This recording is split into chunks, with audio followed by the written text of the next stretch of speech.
Hello, my bells, and happy New Year. Happy 2026. I can't believe we're here. Here we are. My name is Darlene, and I am your stress management coach and workplace wellness consultant.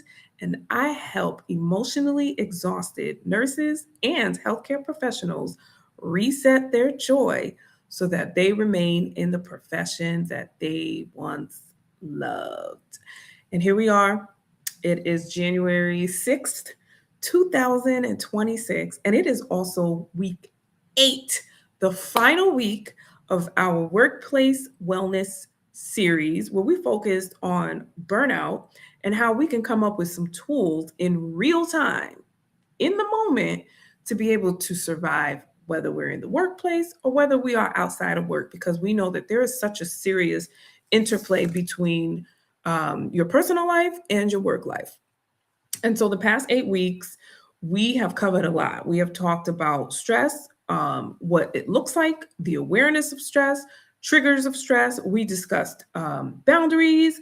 We discussed energy leaks. What does it look like when you're in certain places or around certain people that just drain your energy? We have talked about using tools in real time. We've covered a lot of bases. And so basically for week 8 today we're discussing how to create your own wellness plan. Now for this, you could get yourself a piece of paper or journal, or even on your cell phone. Grab your cell phone, put it in your notes. And so when I talk about creating a plan, I'm not talking about some long drawn out 12-step program that you have to memorize. No, it's about being aware and knowing all the things that trigger you that we've discussed the past several weeks, being fully aware of that and how to turn all of this into action in real time. And so this wellness plan is not about creating a morning routine, even though I love those. You already know that. It's not about creating some long checklist of things to do. It's for you to utilize when you're very busy, when you're in the moment, when you're starting to recognize that, you know what, my body is starting to tell me that I'm starting to feel stressed, because at this point, you have learned what your stress signals are. How does your body or your nervous system tell you that you're stressing out? And so this is also utilized during moments where you just simply don't have time to really sit back and decompress, but that you need something that's going to get you through in the moment and get you through your shift. And if you're already tired, this is going to diminish you feeling tired. And it is not a wish. This plan is not a wish. This is an actual plan, things for you to do when you are stressing out. All right. So I'm going to give you 4 tools, because today is Tuesday Tools, and I always give you 4 tools. So, tool number 1 is identifying your main drain. Now, we know that life is what it is, right? We always use that expression, life is lifing, and the reality is that yes, life is going to um come up with various types of challenges. If you guys were watched my live last week, and I discussed, like, the second time in 2 years that a tree fell on my house and all this drama, you can go back and watch that. But that's just one of the things that I have going on that is stressing me out. And that's just happened to be one of the things that I am actually vocal about, or publicly vocal about. But we all know that we have certain challenges that are occurring in our life that we aren't necessarily speaking out loud about to the public. We may share with a few people, but it may not be out loud to everyone. And so basically the point is that everyone has multiple stressors.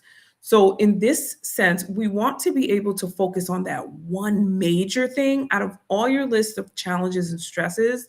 What is that one major stressor that is draining you?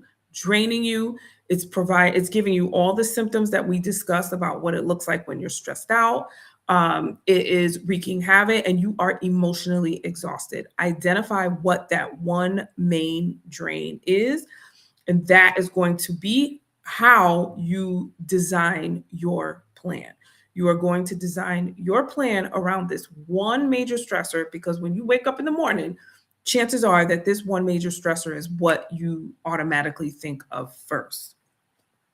And then tool number 2 is choosing one real-time reset.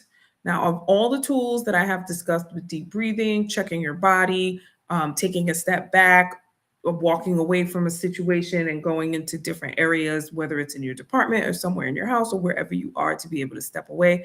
There are various tools that that I have provided, but instead of trying to figure out which one, pick one. Pick one tool that you know definitely works for you in allowing you to reset your nervous system.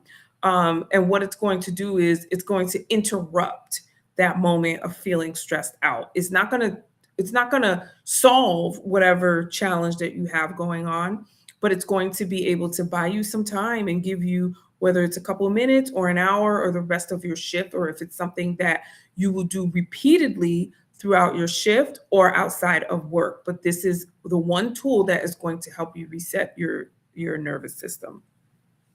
Tool number 3 is establishing pick one protective boundary. One boundary. Boundaries is also a tool that we have discussed in the past. And figuring out one type of boundary that you are going to focus on and use, and you're going to be very consistent with it. Because, like I've stated before in the past, sometimes establishing boundaries is not easy for people to do.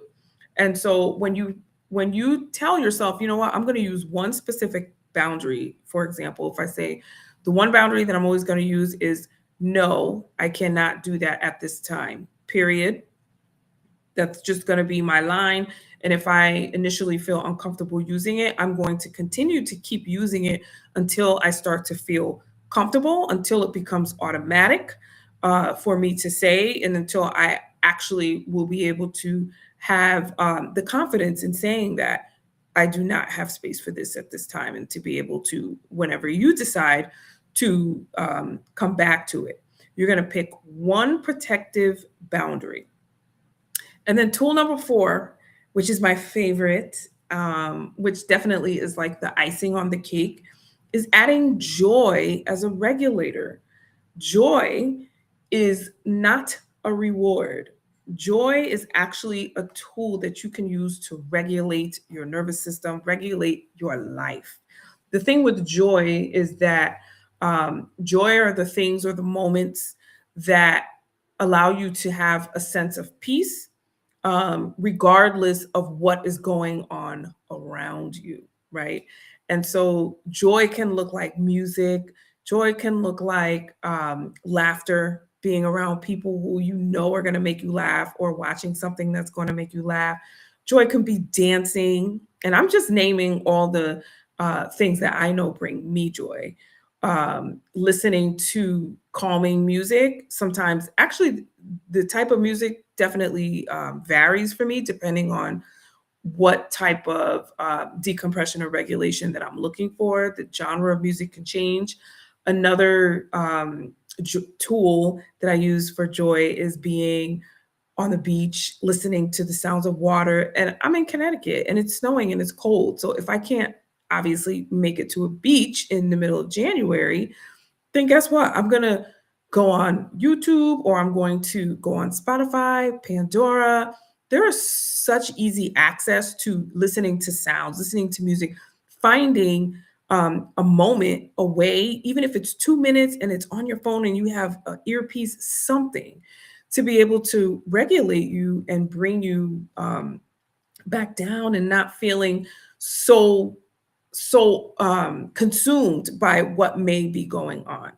So again, I always say one boundary that I know that I am continuing to utilize is respecting my time and respecting others' time. And so, with that being said, we are going to conclude this 8-week series. But the good news is the replays from all the other weeks are on my page. So go ahead and check it out. Number two, not only will I be live streaming on LinkedIn, but I'm also going to be live streaming on YouTube, which is great. So we're growing more visibility. And then we're going to start another 8-week series. We will have consistent 8-week series with different topics. So that's going to begin not next week, but the week after that. And it will be about psychological safety in the workplace, because workplace wellness, especially with Bellevue Integrative Wellness, we talk about the real issues that cause burnout and emotional exhaustion within the healthcare environment. We talk about the real things. And what we want to do is be able to retain the staff that we have. And we also want to recruit those that are new to the profession. We need to make it better. All right. So I'll be seeing you guys very soon. You'll see me on LinkedIn. Even though this is the conclusion of the 8-week series, like I said, you're going to see constant posts, and I will be feeding you guys tons of information on how to reset your joy, how to have fun and joy amidst the chaos. All right. So enjoy your evening, and I will see you soon.